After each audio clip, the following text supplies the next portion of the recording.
Les vraies voix Sud Radio, le coup de projecteur des vraies voix. De quoi se demander si les rencontres à l'Élysée entre le président de la République et les différents partis politiques ne vont pas tempérer les débats. Ben oui, parce que les représentants du nouveau Front populaire sont ressortis ce midi rassurés par Emmanuel Macron sur sa volonté de cohabiter. Nous verrons. Le défilé se poursuit depuis les Jardins et depuis ce midi, les déclarations vont dans le sens de la nomination incessamment sous peu d'un Premier ministre. Ce serait mardi. Aussi la question du coup de projecteur que nous vous posons sur le compte X de Sud Radio, #Premier ministre. Les rencontres avec les partis politiques peuvent-elles influencer le choix d'Emmanuel Macron? Je vous donne la tendance dans un instant. Si vous voulez, je vais y arriver, si vous voulez intervenir, Aude vous attend au 0826 300 300. Dites-nous ce que vous en pensez. Vous, Mathieu Hoc, qui des trois vraies voix est le moins positionné politiquement finalement. Est-ce que vous pensez que le président de la République a fait ces rencontres pour l'aider à trouver? C'est une bonne question. Je pense pas. Je pense qu'il utilise cet événement politique pour faire ce qu'on appelle un coup de communication. C'est-à-dire que il a compris, je pense, que les Français l'estiment responsable d'un déni non pas démocratique mais de réalité, c'est-à-dire que le parti présidentiel a perdu les élections, a perdu à 3 reprises les élections. Déjà dès les législatives de 2022, les Français lui ont dit: Monsieur Macron, il faut partager le pouvoir avec d'autres personnes. Il n'a pas entendu ce message-là. Aux européennes, ils lui ont rappelé, avec la pire déroute électorale pour un parti présidentiel depuis les années 80 aux européennes. Et puis les législatives ont confirmé cet état de fait. Je pense qu'Emmanuel Macron aujourd'hui, ce qu'il cherche à faire, c'est à légitimer son propre récit politique, c'est-à-dire qu'en fait, il a dit ce matin, et c'est pour ça que je faisais le clin d'œil en entrée du nouveau Front populaire, il leur a dit je reconnais mes erreurs. Bien sûr, visiblement, ça les a séduits. Oui, parce qu'il est obligé de le faire. Le déni de réalité ne peut pas continuer comme ça pendant longtemps. Mais par contre, il essaye de conforter son récit. Son récit est le suivant, c'est-à-dire qu'il dit les élections internes à l'Assemblée nationale, donc notamment l'élection de Yaël Braun-Pivet à la présidence de l'Assemblée nationale, ont permis de montrer que le seul bloc capable de pouvoir proposer un nom de Premier ministre et un gouvernement, c'est ce qu'on appelle un Premier ministre issu du bloc central. Parce que justement, c'est en additionnant les voix de la coalition Ensemble, les voix des Républicains et les voix de l'IOT, c'est ce groupe-là qui s'approche le plus des 289 députés. Ils sont à 240 à peu près. Or, la difficulté qu'il va avoir maintenant, c'est comment élargir ce bloc-là. Et donc, je pense que cet événement-là était aussi de peut-être prendre la température, mais la réalité aujourd'hui, c'est qu'il sait très bien que ni le Rassemblement national ne peut ouvrir, il ne pourra pas ouvrir avec le Rassemblement national, et il ne pourra pas s'ouvrir avec LFI, avec le nouveau Front populaire, et même les socialistes. Ou une partie, même avec les socialistes, vous dites. Les socialistes sont prisonniers de leur alliance électorale avec le nouveau Front populaire, mais on pourra y revenir. Bon, alors, les auditeurs, sur le compte X de Sud Radio, pour l'instant, à la question, je rappelle, répondez, donnez-nous votre avis. Les rencontres avec les partis politiques peuvent-elles influencer la décision d'Emmanuel Macron? Vous dites non à 89%. Bon, je m'y attendais un petit peu, mais quand même, vous, Philippe Bourriaki, il y a un intérêt pour chaque parti, pour chaque tendance d'y aller pour infléchir un peu? En tout cas, le nouveau Front populaire a été d'un bloc pour dire c'est nous, point barre, et vous acceptez, sinon à la rentrée, ça va être un petit peu compliqué, rentrée sociale. Mais ils auraient pu arriver en disant certes, personne n'a gagné, en vérité. Il y a 3 blocs. Mais on peut travailler en totale intelligence. Élargir, concevoir un gouvernement d'union nationale, parce qu'en vérité, le mensonge du nouveau Front populaire, quand ils disent on a gagné mécaniquement et numériquement, oui, ils sont un petit peu en tête devant les autres. Mais en vérité, ce qui a gagné, ça a été le Front républicain, pour éviter l'accession au pouvoir du Rassemblement national. C'est ça qui a gagné. Et rien d'autre, en vérité. Et tout le monde se renvoie la balle en disant non, mais enfin, un jeu de dupes. Alors que, donc, au bout du compte, personne n'a la légitimité. Mais alors, Philippe Bourriaki, mais justement, ces rencontres, du coup, ça sert à fomenter le prochain gouvernement. Je pose la question sur le Premier ministre. C'est la main tendue. Le président de la République fait une main tendue, mais vous avez d'un côté les macronistes, la droite et le Rassemblement national qui disent s'il y a un LFI ou un ELV au gouvernement, nous, motion de censure. Donc déjà, ça casse tout ce bloc-là de composition. Le Parti socialiste, et tu as raison, il est un petit peu prisonnier en disant, bah écoute, si on bouge une oreille, s'il y a dissolution, ils vont nous mettre 577 candidats, là, les fous furieux de la France insoumise. Donc ils sont un petit peu bloqués. Sauf que vous avez des sociaux-démocrates qui sont en train de sortir un petit peu du bois, et on l'a vu avec Barthelone récemment, on le voit avec Glucksmann qui dit il faut passer l'ère Mélenchon. On le voit aussi avec Yannick Jadot, qui se démarque clairement, qui disent oui, on le fait à l'Europe, pourquoi pas le faire en France. Et je crois que ça, c'est quelque chose qui doit être envisageable et envisagé. Alors, Aleksandar Nikolić, je le rappelle, vous êtes membre du Rassemblement National, ça vous empêche pas donc d'être vraie voix ce soir. Vous sentez exclu, c'est-à-dire vous, votre parti va y aller, mais est-ce que vous avez l'impression que ça vous sert à quelque chose d'y aller ? Dès qu'on est invité pour pouvoir exprimer des idées et pour que les Français vivent mieux, on le fait. On avait, vous savez, en 2017, Emmanuel Macron était totalement contre le nucléaire.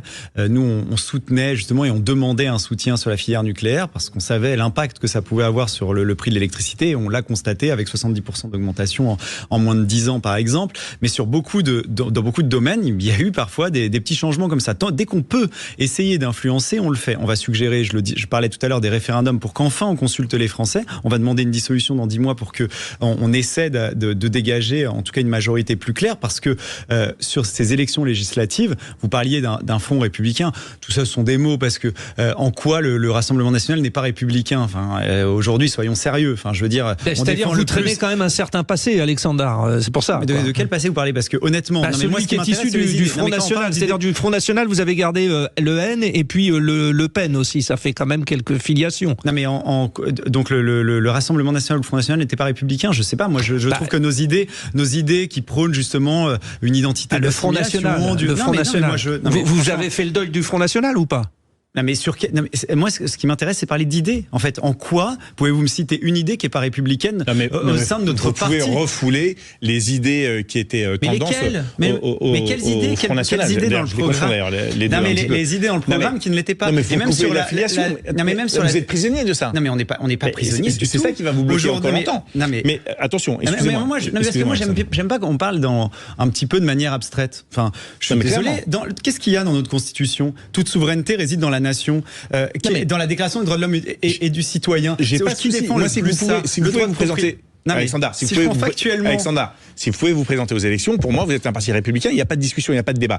Je ne dis pas que vous n'êtes pas un parti républicain, je dis que ce qui a gagné, c'était ce qui a été vendu, le Front républicain anti-Rassemblement national, et c'est ça qui a gagné. Avec des gens qui ont peut-être eu peur que, comme quand on exerce des fonctions dans les communes qu'on dirige, ça se passe mieux et qu'on soit réélu systématiquement et que les gens constatent qu'essayer le Rassemblement national, ça fonctionne bien. Vous êtes en train de parler d'un truc d'il y a 30 ans, à chaque fois qu'on gagne, qu'on gagne en 2014, par exemple, ou en 2020, d'il y a 30 ans, mais la question c'est ce que vous avez rompu avec ce qui se faisait il y a 30 ans, Aleksandar Nikolić. Non, je pense que ce qui intéresse les gens, c'est comment on fait pour qu'ils vivent mieux concrètement. Tous les mesures en termes de pouvoir d'achat, de sécurité, notre programme sur l'immigration, c'est ça qui les intéresse concrètement. Et ils peuvent le constater dans les communes qu'on dirige, où on arrive systématiquement à baisser la fiscalité, où on arrive à baisser la dette, où on gère bien, justement, et où les choses s'améliorent. Et c'est pour ça qu'ils réélisent des maires du Rassemblement national.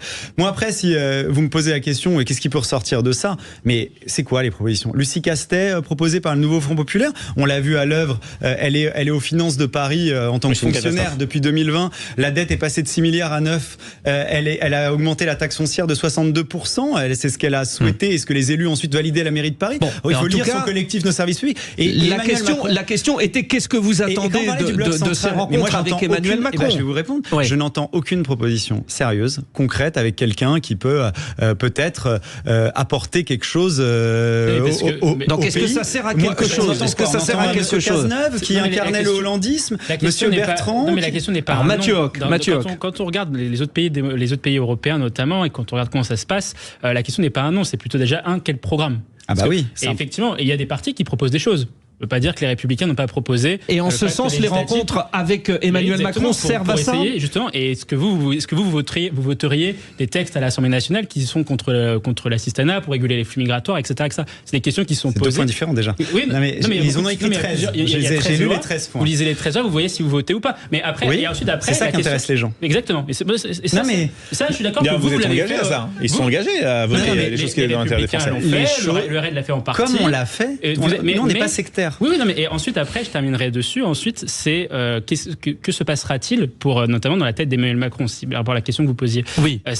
Moi, nous pensons que Emmanuel Macron va utiliser éventuellement l'idée d'un gouvernement technique ou un gouvernement non politique qui serait soutenu par une partie du bloc central pour préparer un budget austéritaire, puisqu'on est sous le coup d'une procédure de déficit excessif, afin de pouvoir mettre en difficulté, en tout cas, de pouvoir poser la question aux oppositions, au Rassemblement national et notamment le Nouveau Front populaire, est-ce qu'ils voteraient un budget de cette nature-là, sachant qu'il y a des... D'accord, en fait, la consultation, c'est ça. Pour essayer de renverser la table, parce qu'aujourd'hui, c'est lui qui est c'est lui qui bloque aujourd'hui, en réalité.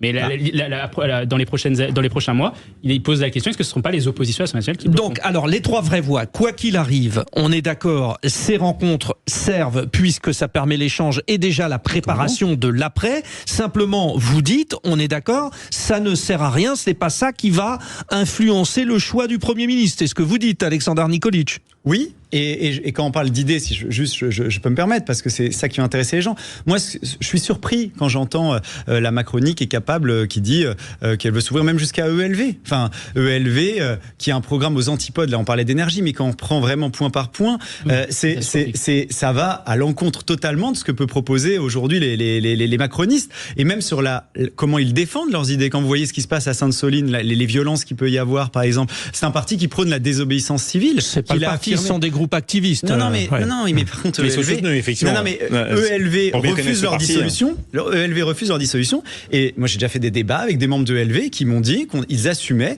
défendre la désobéissance civile pour défendre leurs idées. Ça veut dire le non-respect de la loi. Sachant qu'il y a plusieurs courants à ELV. Et d'ailleurs, vous en êtes l'exemple, Philippe Bouriaki, puisque vous avez quitté ce parti pour aller dans les écologistes au centre. Au centre. Mais ce qui compte, c'est les chefs quand même.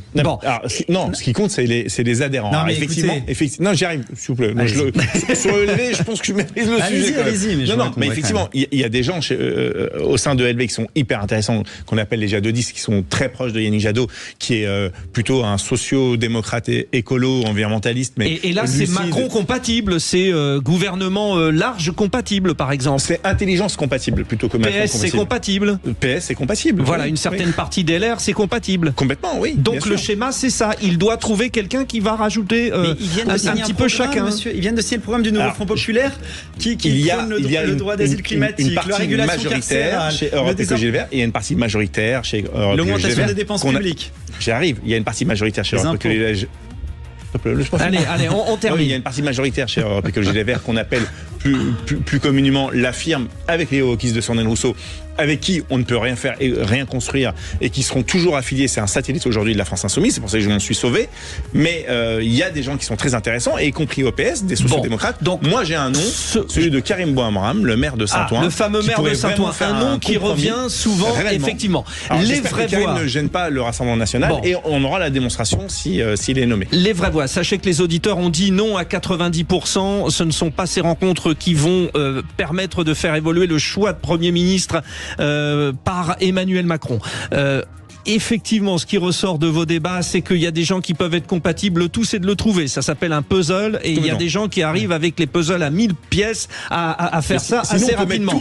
Visiblement, il faut plus de 51 jours à Emmanuel Macron pour mettre... Juste une phrase. Il faut conclure.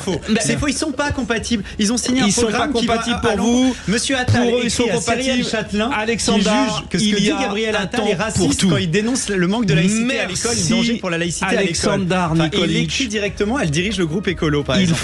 C'est pas une incompatibilité. Il faut fermer la maison. Il faut fermer la maison. Merci Alexandar Nikolic. Merci Mathieu Hoc. Merci Philippe Bouriaki. Messieurs, c'était un plaisir. Vous nous avez fait avancer dans le débat, même si on n'a toujours pas de réponse. Mais c'est comme ça.